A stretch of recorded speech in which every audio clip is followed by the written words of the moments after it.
এমন দৃশ্য বিরল। হোয়াইট হাউসে সাংবাদিকদের সামনে বাকবিতণ্ডায় জড়িয়েছেন দুই দেশের দুই প্রেসিডেন্ট। ৩ বছর ধরে চলছে রাশিয়া ইউক্রেন যুদ্ধ।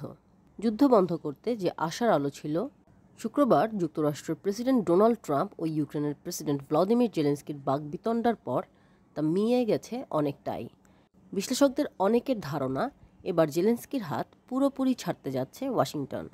তবে এর পেছনে রয়েছে ট্রাম্পের বড় কোনো উদ্দেশ্য।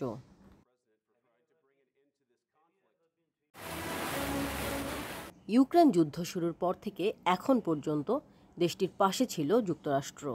এবার কিয়েভের ওপর থেকে যে যুক্তরাষ্ট্র সমর্থন তুলে নিচ্ছে তা শুক্রবার হোয়াইট হাউসের ঘটনায় স্পষ্ট। জেলেনস্কির উদ্দেশ্যে ট্রাম্প বলেছেন, যুদ্ধ থামাতে রাশিয়ার সঙ্গে সমঝোতায় ইউক্রেনের হাতে কোনো কার্ড নেই। এর অর্থ যে কোনো সমঝোতায় কিয়েভকে বড় ছাড় দিতে হতে পারে।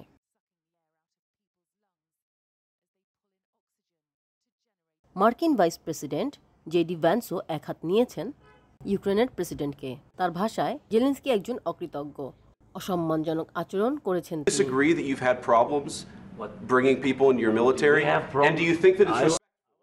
ইউক্রেন যুদ্ধ ঘিরে সাবেক মার্কিন প্রেসিডেন্ট জো বাইডেনের নেওয়া পদক্ষেপে বহু আগে থেকেই বিরক্ত ট্রাম্প।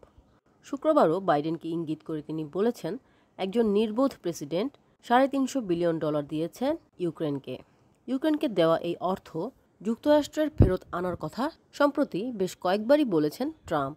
সে কারণে ইউক্রেনের খনিজ সম্পদ নিয়ে যুক্তরাষ্ট্রের সঙ্গে একটি চুক্তি করতে জেলেনস্কিকে চাপ দিয়ে আসছিলেন তিনি। শুক্রবার হোয়াইট হাউসে সেই চুক্তিতে দুই প্রেসিডেন্টের সই করার কথা থাকলেও বাকবিতণ্ডার পর চুক্তিটি আর আলোর মুখ দেখেনি।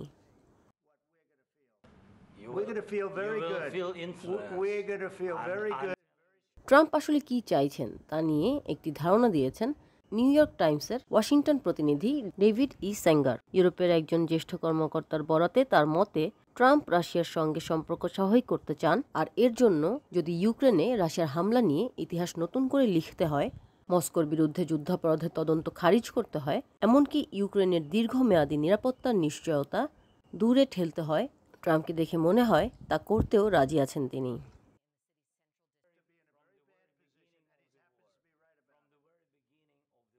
ট্রাম্পের সামনে আরও লক্ষ্য রয়েছে।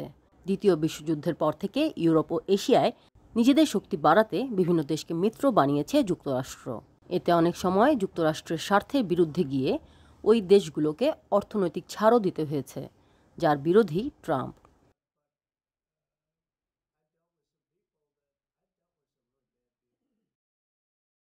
ডেভিড ই স্যাঙ্গার বলেন, এবার ক্ষমতায় বসার পর থেকেই সেই বিরোধিতার বাস্তবায়নে নেমেছেন ট্রাম্প।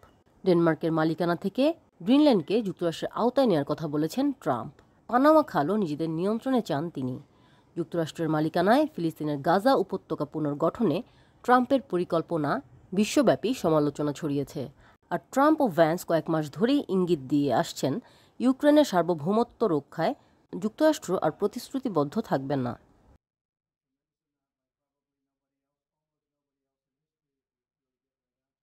এদিকে দ্বিতীয় মেয়াদে ক্ষমতায় বসার পর থেকে মার্কিন সরকারের ব্যয় কমাতে নজিরবিহীন পদক্ষেপ নিয়েছেন ট্রাম্প।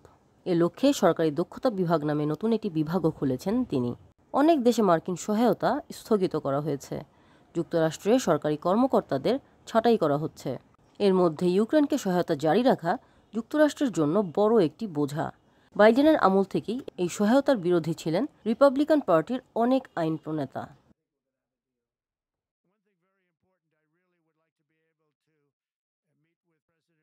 গত জানুয়ারিতে ক্ষমতায় বসার পরপরই ইউক্রেন যুদ্ধ থামাতে তৎপরতা শুরু করেছিলেন ট্রাম্প। এ নিয়ে গত মাসে সৌদি আরবে যুক্তরাষ্ট্র ও রাশিয়ার প্রতিনিধিরা বৈঠকও করেন। সে আলোচনায় ইউক্রেন বা ইউরোপের কোনো দেশকে যুক্ত করা হয়নি। এছাড়া যুদ্ধবিরতির বিষয়ে রুশ প্রেসিডেন্ট ভ্লাদিমির পুতিনের সঙ্গেও ফোনালাপ করেন ট্রাম্প। তবে ইউক্রেন ইস্যুতে ক্রমেই রাশিয়া ও পুতিনকে নিয়ে নরম সুরে কথা বলতে দেখা গেছে ট্রাম্পকে। শুক্রবার জেলেনস্কির সঙ্গে ট্রাম্পের বিতণ্ডার পর মস্কো বেশ খুশি।